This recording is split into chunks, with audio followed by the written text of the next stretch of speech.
Hi friends, ഇന്ന് നമ്മൾ ഉണ്ടാക്കാൻ പോകുന്നത് സോയാ ചങ്ക്സ് ഫ്രൈ ആണ്.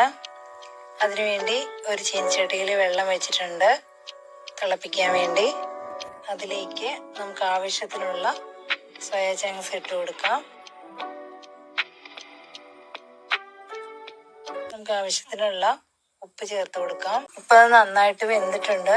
ഇനി നമുക്ക് മറ്റൊരു പാത്രത്തിലേക്ക് മാറ്റാം. ഇനി നമുക്ക് അത് രണ്ടായിട്ട് മുറിച്ചെടുക്കാം. ഞാനിത് രണ്ടായിട്ടാണ് മുറിക്കുന്നത്. നിങ്ങൾക്ക് കുറച്ചും കൂടി ചെറിയ പീസായിട്ടാണ് വേണ്ടതെങ്കിൽ കുറച്ചും കൂടി ചെറിയ പീസാക്കി എടുക്കാവുന്നതാണ്.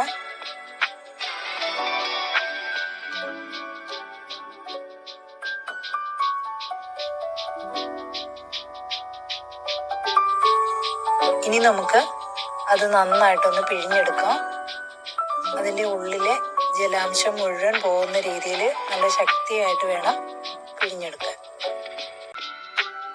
നമ്മൾ കറിയിൽ ചേർക്കാൻ വേണ്ടിയുള്ള സാധനങ്ങളാണ് ഇഞ്ചി, വെളുത്തുള്ളി, തേങ്ങ ചെറുതായിട്ട് അരിഞ്ഞത്, 2 പച്ചമുളക്, സവാള, കറിവേപ്പില എന്നിവ.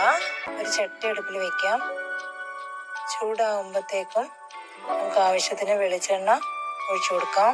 കടുക് ഇട്ട് കൊടുക്കാം. അതിലേക്ക് ഒരു നുള്ള് പെരുംജീരകം ഇട്ട് കൊടുക്കാം. അതിനുശേഷം അരിഞ്ഞു വെച്ചിരിക്കുന്ന ഇഞ്ചി, വെളുത്തുള്ളി, പച്ചമുളക്, തേങ്ങാക്കൊത്ത്, കറിവേപ്പില എന്നിവ ഇട്ട് കൊടുത്തതിന് ശേഷം ഒന്ന് ഇളക്കി കൊടുക്കാം.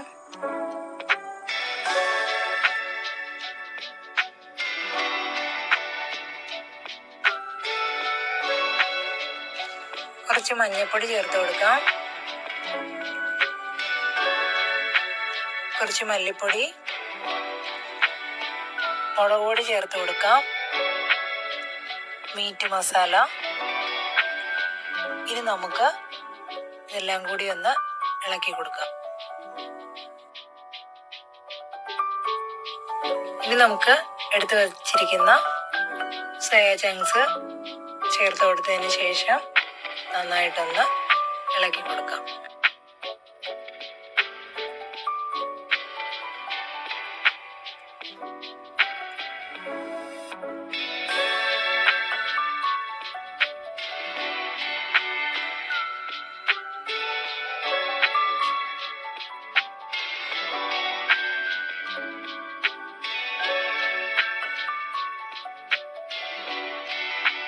ഇപ്പം അത്യാവശ്യം ഫ്രൈ ആയിട്ടുണ്ട്. ഇനി നമുക്ക് കുറച്ച് സവാള ചേർത്ത് കൊടുത്ത് ഇളക്കി കൊടുക്കാം.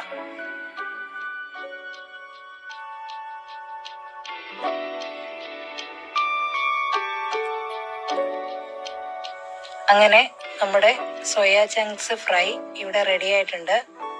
നമുക്ക് മറ്റൊരു പാത്രത്തിലേക്ക് മാറ്റാം. വീഡിയോ ഇഷ്ടപ്പെട്ടെങ്കിൽ എല്ലാവരും ലൈക്ക് ചെയ്യണം, കമൻറ്റ് ചെയ്യണം. Thank you.